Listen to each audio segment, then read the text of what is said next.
This is the SF Productions Podcast Network.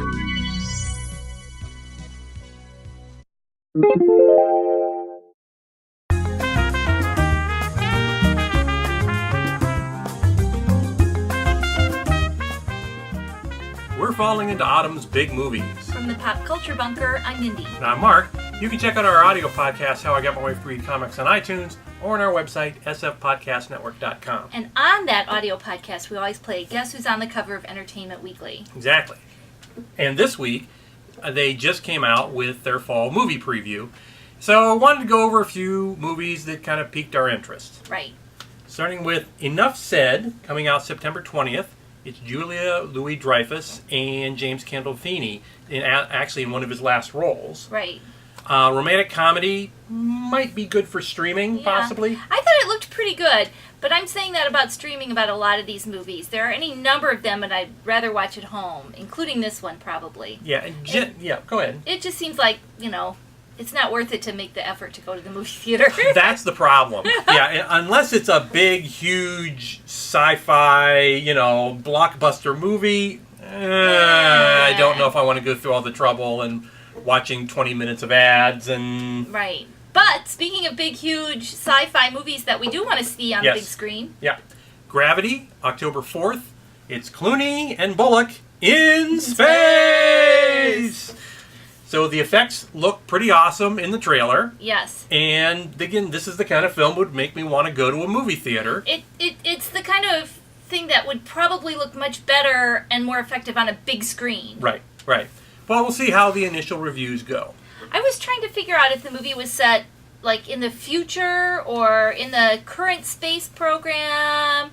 It seems fairly current, maybe a little slightly in the future, but only maybe by a few years. Yeah, and they were talking about how good Sandra Bullock's acting was in this movie, and I'm just wondering if it really is, because a lot of times these CGI effect movies rely on that more than acting. But with Clooney and Bullock, maybe not. Right.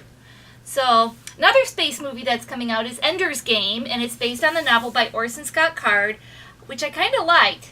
And I'm really interested in seeing the movie, but there's all sorts of controversy regarding Card's stance on gay marriage. Mm-hmm. If there's somebody else who wants to go see this with me in the theater, I'll probably go, but... We'll see.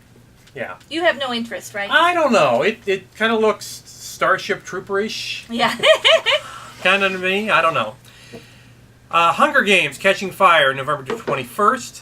I was surprised how much I enjoyed the first movie. I actually did not see it in the theater. No. I saw it in the home theater here. Yes. Maybe streaming that unless I get dragged to the theater. You may get dragged to the theater if nobody else wants to see it with me. But if there's anybody else around that wants to, I'll go with them, or I'll just wait to see it on the home theater. It's not one that I have to see. I know what happens. I read the book. Well, that's true. The Hobbit, The Desolation of Smaug. This is December 13th. Kind of in for a penny, in for a pound. We've already went to see the Lord of the Rings movies. We saw the first Hobbit movie. I can't say that I enjoyed the first Hobbit movie as much as Lord of the Rings. But then again, this is so much simpler a story, The Hobbit is, than... To be perfectly truthful, I don't even hardly remember seeing the first Hobbit movie. I'm like trying to remember what happened, and There's a long sequence with dwarves singing, and...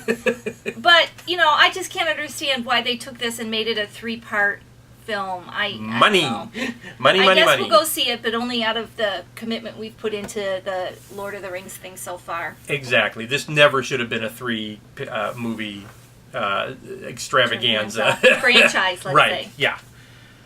Saving Mr. Banks on December 13th. It's Tom Hanks and Emma Thompson.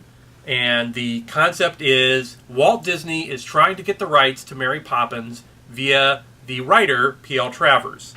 And this really, I think, is the role that Tom Hanks was born to play, is Walt Disney. Yeah. And this is absolutely Oscar bait, meaning these are the movies you come out with in December, right before the deadline for Oscar nominations, and that's why it's being put on at that point. And I imagine we're going to go see this with your mom, Mark. It seems like something she would really like. Oh, I think so. Yeah, and Tom Hanks has another movie, too, about modern-day pirates. He plays the captain of a ship captured by Somali pirates in Captain Phillips. It's based on that thing that happened with the Somali pirates off the coast of Africa. Right.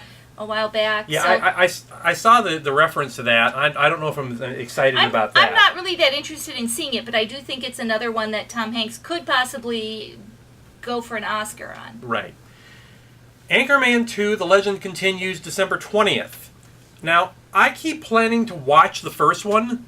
Maybe this will get me to go do it. It does seem like my kind of movie. Yeah, I always thought. I wondered why you didn't see Anchorman, but yeah.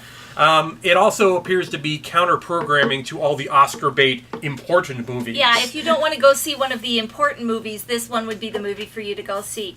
And, sometimes Part 2 movies do make me more likely to want to go back and watch the first one, either over again or for the first time. So maybe we will watch it. We'll have to look and see if it's available on streaming. Yeah. The Secret Life of Walter Mitty, and that is also December 25th. So there's major Oscar bait here. It looks fascinating. It's a very interesting concept. I mean, obviously, it's a remake of a movie from the 40s, 50s with Danny Kaye, based on a short story. What really worries me is Ben Stiller. You know what it made me think of? Like The Truman Show, where Jim Carrey tried to come in and do or The Majestic, and tried to do a more serious role, and it didn't quite work out as they had thought. It could work out. Yeah, it kind of depends on which Ben Stiller shows up. Is it going to be the Spanglish Ben Stiller, or is it going to be most of his other movies, Grown Ups 2 Ben Stiller? Yeah. So, well, there were a couple things that caught my eye. Yeah. Not things I necessarily want to see, but just things I thought might be worth mentioning. There was a movie called Her. I thought, oh no, they made a movie about Anne. Her? No, it's not from Arrested Development, but it could have been the Arrested Development movie. Right, right. Her?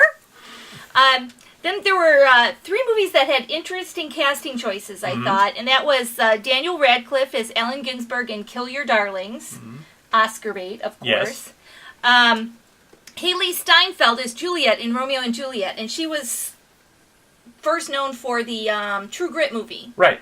So that's quite a change in roles there. And then Chloe Grace Moretz, and she was in Kick-Ass, right? Yes, and she'll be in Kick-Ass 2 that's out in another couple weeks. Yeah, and she's playing Carrie in the remake of the Stephen King movie Carrie. So that might be very interesting. Except, remakes, not a big fan of remakes in general. But No, but... they were saying, think about the old one where Sissy Spacek played Carrie, and she was already like 28 or 29 years old when she played Carrie. This is an actual teenager. Playing a teenager. Wow, how novel. It's like, wow. So that might be interesting and worth streaming or watching, when it comes out on DVD. Sure. And then I thought, what a coincidence. There are 2 princess movies coming out. A Princess Diana movie with Naomi Watts and a Princess Grace movie with Nicole Kidman. And I wonder if they'll kind of cancel each other out. I can't imagine either one of them having that much of an audience. Yeah, I wouldn't think so. Again, both going for the biopic Oscar bait. Yeah. Now, I'm sure that those are ones your mom would love to see, but they're not something that even me at my age want to see. Yeah. And certainly I don't think anything a younger audience will look wouldn't think so. But anyway, that's... neither here nor there. Right.